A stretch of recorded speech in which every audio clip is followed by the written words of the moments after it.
जो हुई है उसके बारे में आज हम आप सभी को बताना चाहेंगे कि किस तरह से इन्होंने एक अभिनय करते हुए नाटक के द्वारा आज करीबन 32 सालों से लोगों को जो है किस तरह से देशभक्ति के प्रति, किस तरह से ईमानदारी से कार्य करने के प्रति और किस तरह से आदमी स्वावलंबन बने उसके प्रति जागरूक करते आए हैं।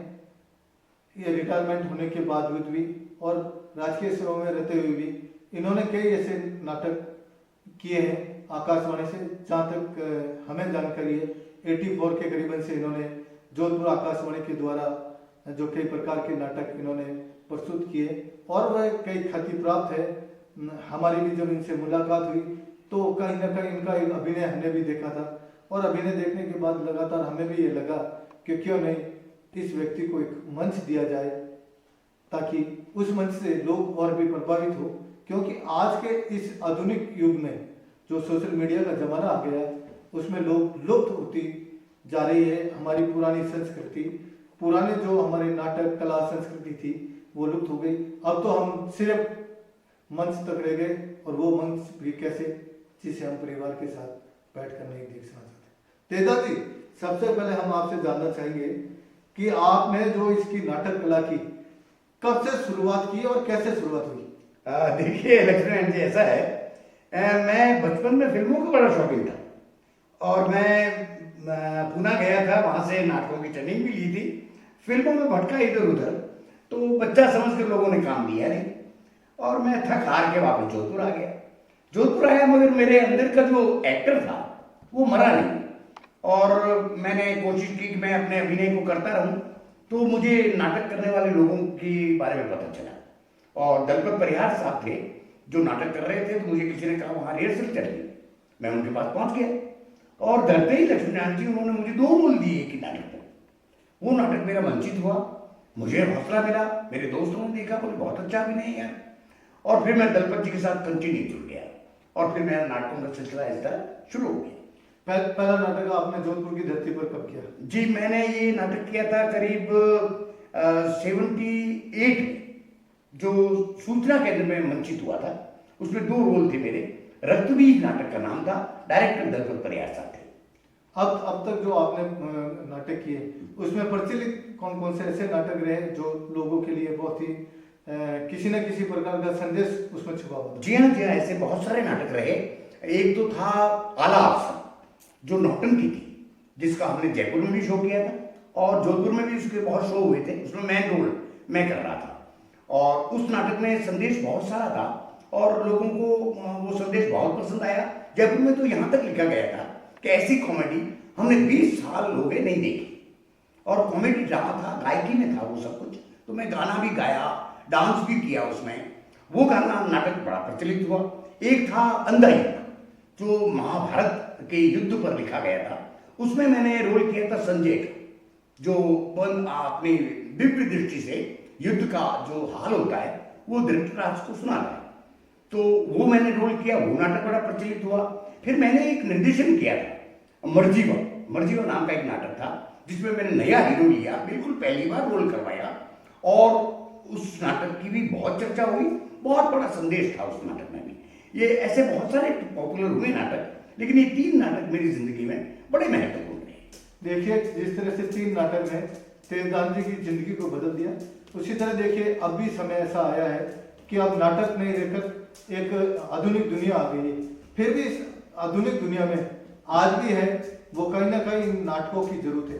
आप किस तरह से महसूस करते हैं कि जो पहले के जमाने में जब आधुनिकता नहीं थी, मीडिया नहीं था, टेलीविजन की दुनिया नहीं थी, उस समय से और आज के परिवर्तन में क्या परिवर्तन हुआ है? बहुत ज्यादा परिवर्तन हुआ है लक्ष्मीनारायण जी, बहुत ज्यादा। पहले नाटक करते थे तो फोटोग्राफर बड़ी मुश्किल से मिलता था, हम वीडियो बनाना तो बहुत दूर की बात थी। लेकिन आजकल तो लोग मोबाइल पर इतने लगे रहते हैं कि नाट्य देखने ही नहीं जाते, हॉल में ही नहीं जाते, हॉल को जानते नहीं, भूल गए धीरे धीरे। मैंने इस पर एक आंदोलन चलाया था जब मुझे हमारे डायरेक्टर ने कहा कि सिर्फ 500 लोग हैं जोधपुर में जो नाटक देखते हैं और वही 500 लोग रिपीट होते रहते हैं। मैंने कहा ऐसा क्यों? बोले लोगों को मालूम ही नहीं नाटक के बारे में। तो लक्ष्मीनारायण जी, मैंने स्कूल जाकर how to perform the drama why to perform the drama and what is the drama, इस पर डिमोन्स्ट्रेशन किए, एक्टिंग करके बच्चों को दिखाता और उनसे कहता कि नाटकों से जुड़ो। उसका फर्क पड़ा कि कई तो अध्यापक जो थे वो नाटकों के अभिनेता बन गए और कई बच्चे टाउन हॉल में नाटक देखने आने लगे। ये मेरा आंदोलन बड़ा सफल रहा और मुझे इस काम पर बड़ा गर्व रहा कि मैंने कम से कम कई लोगों को नाटकों से जोड़ा। हाँ, एक सवाल मेरा है जी जय हिंद के नाम से क्यों जाना जाता है आपको? जी, जय हिंद के नाम से इसलिए जाना जाता है कि हमने 1984 में मेरे छोटे भाई ने, डॉक्टर प्रेमदान भारती ने राष्ट्रीय एकता सेना बनाई थी। मैं नाटक में था, बोलना सीख चुका था, तो मैंने कहा जो वो व्याख्यान देता है राष्ट्रवाद पर, देशभक्ति फैलाने के लिए स्कूलों में, कॉलेजों में, तो मैंने कहा मैं भी दूंगा। लेकिन भाई साहब माफ करना, एक नाटककार होना ही इस व्याख्यान के लिए पर्याप्त नहीं था। मैंने उससे भाषण लिखवाया, उसको मैंने रटा, याद किया एक नाटककार की तरह, और फिर मैंने पहला व्याख्यान राष्ट्रवाद पे दिया और जय हिंद का नारा दिया। और उसके बाद मुझे लगा कि बस इतना ही है क्या। फिर मैं व्याख्यान देता रहा। मैंने 20,000 व्याख्यान राष्ट्रवाद को अंकुरित करने के लिए स्कूलों में, कॉलेजों में, जेल में, थानों में, न जाने कहां जाकर, जहां भी पब्लिक मिल जाती, मैं कहता भाई देशभक्त बनो, जय हिंद बोलो और अपने नाम के आगे भारतीय लगाओ ताकि जाति का लफड़ा ही मिट जाए। तेजदान भारतीय, प्रेमदान भारतीय, लक्ष्मी नारायण जी भारतीय, तो जाति छूट जाएगी, खत्म हो जाएगी, हम सब भारतीय हैं भाई साहब। तो ये मैंने आंदोलन चलाया था। उसके तहत 20,000 जो व्याख्यान दिए, मेरे अंदर से फिर कोई बोलने लगता था, लक्ष्मी नारायण जी, ऐसा लगता था जैसे मैं नहीं बोल रहा हूं, कोई मेरे अंदर देशभक्त घुस गया है जो वो बोल रहा है। ऐसी बातें मैं कह देता था जो मैंने कभी पढ़ी नहीं थी। आज भी आप जोधपुर के स्कूलों में और आसपास के स्कूलों में जाते हैं जी, वहाँ के बच्चों को और इस तरह से आप अभिनय करते हैं और देशभक्ति के बारे में बताते हैं। जी, क्या अब जो आपकी उम्र है, आप रिटायरमेंट भी हो चुके हैं, तो अब आपको कुछ ऐसा उसमें क्या महसूस होता है? जी, कुछ भी नहीं महसूस होता। मैं तो आज भी अपने आप को 30 साल का युवा समझता हूँ। और अगर आदमी का शौक जिंदा है तो वो कभी बूढ़ा होता ही नहीं। और मैं इस उम्र में भी अपनी आवाज के बल पे, अपनी सोच के बल पे स्कूलों में, कॉलेजों में आज भी व्याख्यान देता हूं जैसे 30 साल पहले देता। मेरे जोश में कहीं कमी नहीं है, मेरी सोच में कोई कमी नहीं है, और मुझे तो और ज्यादा ताकत मिल गई है बुढ़ापे में। मैं 70 साल का होने के बावजूद ये सब काम कर रहा हूं। तो मैं सभी आपके दर्शकों से भी कहना चाहूंगा कि अगर आपका शौक जिंदा है तो उम्र को हटाइए। उम्र एक नंबर है, लेकिन आपके अंदर जो व्यक्ति है वो कभी बूढ़ा नहीं होता। आपका शौक अगर जिंदा है तो। आजादी के 75 साल हम मना चुके हैं जी जी। और आधुनिक दुनिया इतनी बढ़ चुकी है कि अब जो लोक कलाकार है या आप जैसे नाटककार है वो लुप्त हो रहे हैं, तो इसको लेकर सरकार को क्या कदम उठाने चाहिए? देखिए, सरकार का जो काम है वो बहुत अच्छा जा रहा है। नेशनल स्कूल ऑफ ड्रामा जो दिल्ली में है वो 3 साल तक वीआईपी ट्रीटमेंट देकर लोगों को नाटक सिखाता है। लेकिन दुर्भाग्य की बात यह है कि वो वहां से नाटक सीख कर सीधा पहला कदम बंबई रखते हैं। सरकार सोचती है कि वो नाटक करेंगे और नाट्य कला को फैलाएंगे, लेकिन वो गद्दारी करते हैं और सीधे चले जाते हैं बंबई। तो सरकार को ये रोकना चाहिए, पाबंद करना चाहिए कि नहीं, हम अगर आपको 3 साल तक नाटक सिखाते हैं, नाटक पढ़ाते हैं, नाटक सुलाते हैं, नाटक उठाते हैं, तो आपको नाटक ही करना है। इस तरह इन्हें पाबंद करना चाहिए। दूसरी बात, संगीत नाटक अकादमी जो कि हर जगह, हर शहर में, उसे चाहिए कि जो नाटक कलाकार है उनकी सुध ले। अगर कोई नाटक से गायब हो गया तो पूछे क्यों हुआ, क्या कारण रहा कि वो नाटकों में आज सक्रिय नहीं है, जैसे कि मैं नहीं हूं। और इसका कारण कई तरह के हैं लक्ष्मी नारायण जी। कुछ लोग जलन पैदा हो जाती है कि इतना अच्छा अभिनेता क्यों कर रहा है, हम तो नहीं कर पाते, तो वो जलन भी उसको नाटकों से दूर कर देती है। कई बार सरकारी सहायता नहीं मिल पाती, वो गरीब रहता है, परेशान रहता है, इसलिए नाटक छोड़ देता है। तो सरकार को चाहिए कि ऐसे नाटक कलाकारों को उनकी सुध ले, उनको आर्थिक सहायता पहुंचाए, उनकी रक्षा करे और उनको सक्रिय रूप से जोड़ने के लिए प्रयासरत रहे। मैं आपका एक विचार जानना चाह रहा हूँ जी कि राज्य सरकार द्वारा प्रत्येक वर्ष प्रत्येक जिले में कहीं थार उत्सव होता है, तो कहीं मरु उत्सव होता है, तो कहीं चित्तौड़ फेस्टिवल है, तो इस प्रकार के राजस्थान के अलग अलग जिलों में पर्यटन को बढ़ावा देने के लिए इस तरह के कई कार्यक्रम आयोजित किए जाते हैं और उस पर लाखों रुपए का खर्च होता है। मगर वहाँ ये देखा जाता है कि इस तरह के नाटककार या जो कोटपुतली के पहले कार्यक्रम होते थे वो वो आज नजर नहीं आते, बल्कि बड़े बड़े साउंड, बड़े बड़े इस तरह के कलाकार जो अभद्र कपड़े पहन के और करते हैं और उनको मंच दिया जाता है। मगर सरकार, क्या इस पर भी सरकार को विचार करना चाहिए? बिल्कुल बिल्कुल, आपने मेरे ही मुंह की बात छीन ली लक्ष्मीनारायण जी। ये आजकल जो आधुनिकता छा रही है, अश्लीलता छा रही है, और नाटक, नौटंकी, और हमारे जो लोक कला के नाटक हुआ करते थे, जो पढ़ पढ़ी जाती थी बाबू जी की, वो भी आजकल बंद हो गई। वो बड़ी संस्कारित थी सारी चीजें, लेकिन वो आज बंद हो गई है। उनकी जगह किसने ले ली? पर्यटन उत्सव ने ले ली, और ये नंगे नाच ने ले ली। बड़े बड़े डीजे लगाकर बस डांस करो, उछलो कूदो। डांस का तो पता ही नहीं श्रीमान जी। डांस होता था भरतनाट्यम, लेकिन वो भरतनाट्यम अब आज गायब हो गया है। आज उछल कूद को डांस कहते हैं। तो सरकार को चाहिए कि वो जो शालीनता वाली कलाएं थी, जो विधाएं थी, उनको पुनः स्थापित करें और उनको आगे लाएं। वो कलाकार आज भी है जिंदा, लेकिन हुआ ये कि उन लोगों की सुध सरकार ने ली नहीं, और ये नए नए लोग आकर उनका मंच खा गए। अब बात करेंगे हम फिल्मी दुनिया की। जी 90 के दशक की फिल्मों के बारे में आप क्या कहना चाहेंगे? जी देखिए, 90 के दशक की जो फिल्में होती थी, उनमें एक उद्देश्य होता था।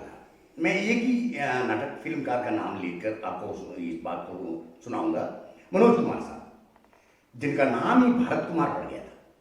वो देशभक्ति की फिल्में ही बनाते थे, किसान के लिए, देश के फौजियों के लिए, देश की जनता के लिए, भ्रष्टाचार के विरुद्ध, मानवतावाद के पक्ष में।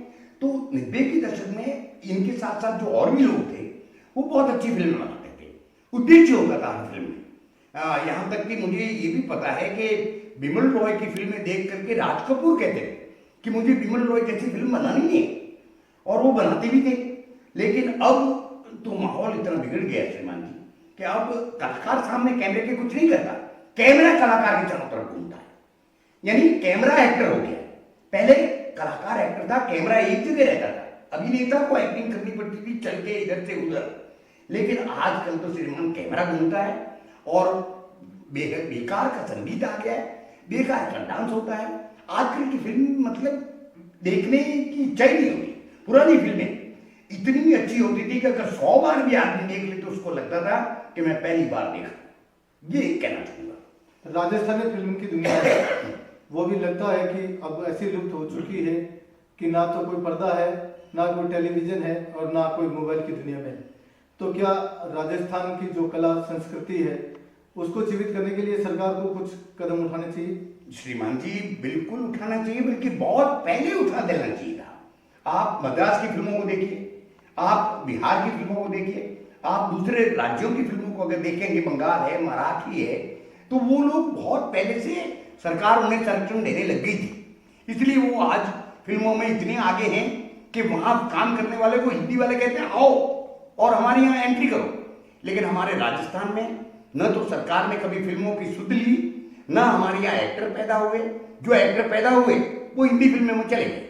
वो उन्होंने राजस्थानी के लिए कोई काम करने की उनके मन में थी नहीं दृढ़ इच्छा। तो सरकार को चाहिए कि राजस्थानी फिल्मों के लिए कलाकारों को पाबंद करे कि आप राजस्थानी काम करें। जो नेशनल स्कूल ऑफ ड्रामा से राजस्थान के स्टूडेंट पास आउट होते हैं, उन्हें कहा जाएगा अगर तुम्हें फिल्म भी बनानी है तो आप राजस्थानी पृष्ठभूमि भी बनाइए। राजस्थान एक ऐसा राज्य है लक्ष्मीनारायण जी, जो कभी संपूर्ण रूप से किसी का गुलाम नहीं रहा, चाहे वो अंग्रेज हो और चाहे वो मुगल हो, कभी नहीं रहा, स्वतंत्र ही रहा। यहाँ राजाओं ने लड़ाई करके अपने राज्य को स्वतंत्र रखा था। तो उसके कारण क्या हुआ कि जो साहित्य था, जो हस्तलिखित साहित्य आज भी राजस्थान में पड़ा है उस समय का, जो यहाँ जलाया नहीं गया, तो वो साहित्य फिल्मों में लाए। और उस साहित्य को अगर ये फिल्मों में आ गया तो भारत का इतिहास भी बदल कर चेंज हो सकता है। भारत का इतिहास बदला जा सके, उसके लिए क्या सरकार को किस तरह के कदम उठाने चाहिए ताकि कलाकार को जिंदा रखा जा सके और पुरानी संस्कृति आज फिर जीवित हो सके? देखिए, इतिहास की जहां तक बात है तो हमारे इतिहास को दो लोगों ने अलग अलग ढंग से लिखा। मुगलों ने अलग ढंग से लिखा, अपने पक्ष में लिखा। अंग्रेजों ने अलग ढंग से लिखा, वो उनके पक्ष में लिखा। यानी जो भारत की अच्छाइयां थी उसको उन्होंने लिखा ही नहीं। तो हमें चाहिए कि इतिहास का पुनर्लेखन किया जाए। अच्छे अच्छे साहित्यकारों को, अच्छे अच्छे लेखकों को कहा जाए कि प्राचीन जो भारत था, भारत के जो योद्धा थे, भारत की जो संस्कृति थी, भारत की जो परंपराएं थी, उन्हें पूरे इतिहास में सिलसिलेवार लिखे और वो जनता के सामने प्रस्तुत करे, तो मेरा मानना है कि ये अंग्रेजों ने और मुगलों ने जो त्रुटियां की है उससे हम दूर हो जाएंगे और हमारा सच्चा भारत का इतिहास हमारे पब्लिक के सामने होगा। और उस वक्त उनके दिल में हमारे भारत के प्रति जो भाव पैदा होंगे, हमारे योद्धाओं के प्रति जो भाव पैदा होंगे, जो हमारी संस्कृति उसके प्रति जो भाव पैदा होंगे, वो इस देश का पुनर्निर्माण कर सकते हैं।